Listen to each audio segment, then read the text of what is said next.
eco-friendly viewers. Thank you for joining us on Noteworthy News, constructive news for a better world.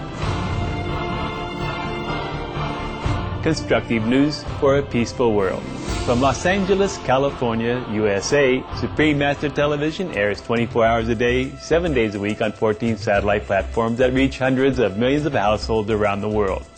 In Europe, Eurobird at 28.5 degrees east, After One and Hotbird 6. In England, Wales, Scotland, Northern Ireland, and the Republic of Ireland, Sky TV, Channel 835. Australia and New Zealand, Optus D2, Africa, Intelsat 10 KU band, and Intelsat 10 C band.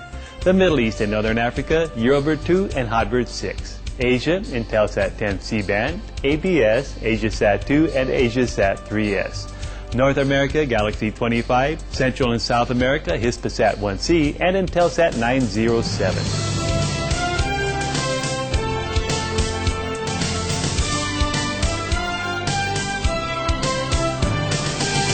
In addition, we are accessible online worldwide at www.suprememastertv.com with high-quality video and streaming audio broadcast. In today's news, 150 community service centers are built in Beijing, China, to aid those with disabilities.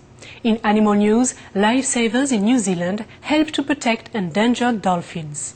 Please stay with us for all this and more on Supreme Master Television, your constructive global TV channel.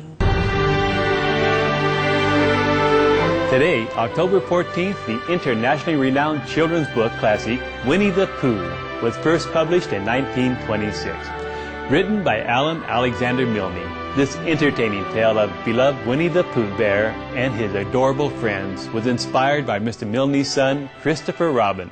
Over 70 million copies of Winnie the Pooh books by Mr. Milne have been sold, and they have been translated into over 30 languages. In addition, movies based on the books have been very popular. May the delightful Winnie the Pooh collection continue to enthrall children with stories of our sweet animal friends for generations to come.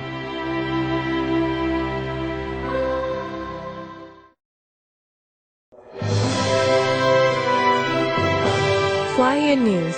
Supreme Master Qinghai International Association news from OLAC or Vietnam. For more than a week now, Central OLAC has been facing continuously heavy rains and rising rivers. From Thanh Hoa to Thừa Thiên Huế provinces, hundreds of households have been evacuated thus far as homes collapsed and landslides caused road closures. Just a few weeks earlier, Northern OLAC had experienced days of flooding from Typhoon Hagupit. At least 16 people lost their lives then, with tens of thousands who were relocated to temporary shelters. On September 26, Supreme Master Qinghai sent $10,000 to assist the victims, an amount that could purchase approximately $177,000 in supplies if bought in the United States based on OLAC's cost of living. Our association's relief team in OLAC traveled to Guanying's province's rural Ba Jia area to deliver rice and instant noodles to some of the most isolated flood victims in need. We convey our gratitude to Supreme Master Qinghai for her love from afar that has provided relief and renewed hope for many in Aolac. Our thanks also goes to our association's relief team for their diligent work. We pray for the soon recovery of normal lives for all the disaster-affected Aolacese or Vietnamese brethren. May heaven be touched by all efforts to treat the planet and one another with better care.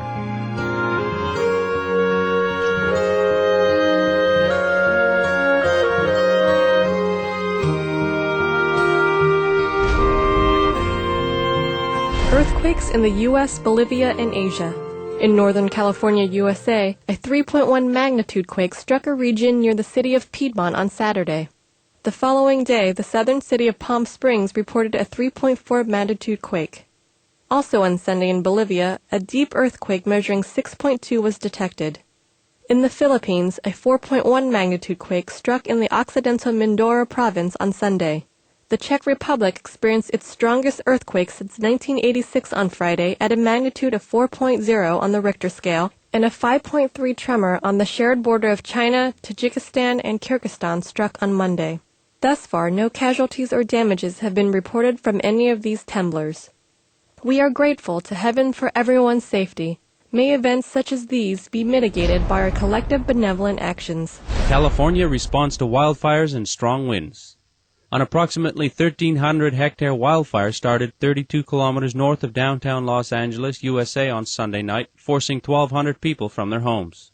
On early Monday morning, seasonal Santa Ana winds began gusting at speeds of up to 70 kilometers per hour, fanning and spreading the flames.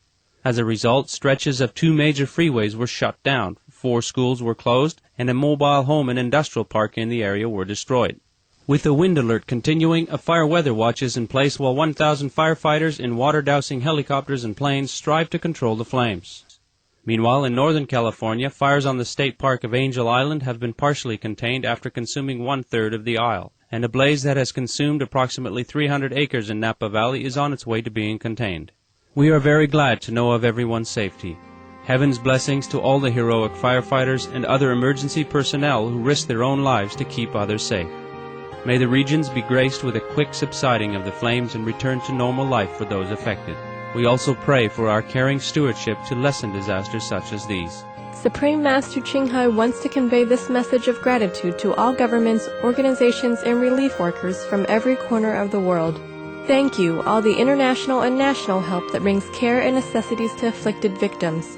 Thank you, all the relief workers, for taking time and forsaking your own comforts, even traveling great distance on unfavorable roads and conditions to bring love and assistance to people in time of need. May heaven bless you abundantly for your generosity and noble sacrifice.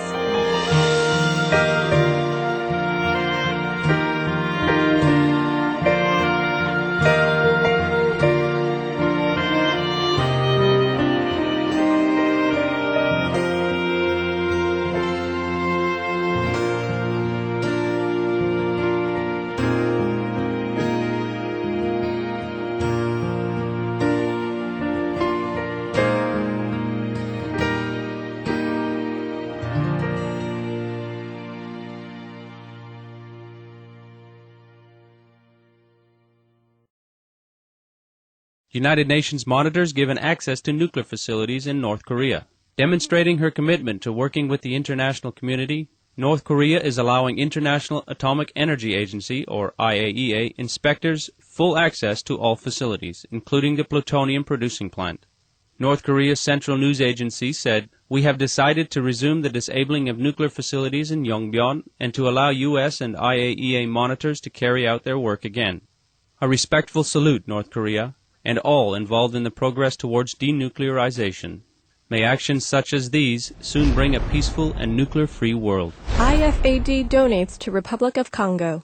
The International Fund for Agricultural Development, or IFAD, is donating $8.6 million to assist 250 villages and approximately 20,000 households with agricultural training, as well as increasing access to better strains of seeds and planting products. Improving roads, enhancing the welfare of women and young people through project participation, and sending market data such as crop prices to the farmer's mobile phone by SMS and internet are also part of the plan.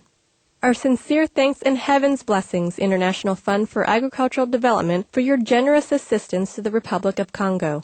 May citizens of all nations be endowed to live abundant and sustainable lives. Latin American students build houses to assist the less fortunate. 1,500 volunteers from across Latin America recently joined together in the disadvantaged neighborhoods of Buenos Aires, Argentina, to build 150 homes for families in need. Visiting Chilean President Michelle Bachelet attended the launch of the event called A Roof for My Country, which originated in Chile. Since its inception in 1997, the program has spread across Latin America with the goal of enabling students to improve the lives of the disadvantaged through the construction of emergency housing, microloan facilitation, and other initiatives. Kudos, A Roof for My Country, and all participating students for your noble endeavors. May the program's continued expansion restore prospering lives to Latin American people. 4 new saints announced. At a ceremony on Sunday at St. Peter's Square in Vatican City, His Holiness Pope Benedict XVI canonized 4 new saints. Among the 4 was Sister Alfonsa of Kerala, India, who had been beatified by Pope John Paul II and is the first Indian woman to be honored as a saint. The other 3 were Italian priest Gaetano Errico, who founded a missionary order, Sister Maria Bernarda from Switzerland, who worked as a nun in Ecuador and Colombia,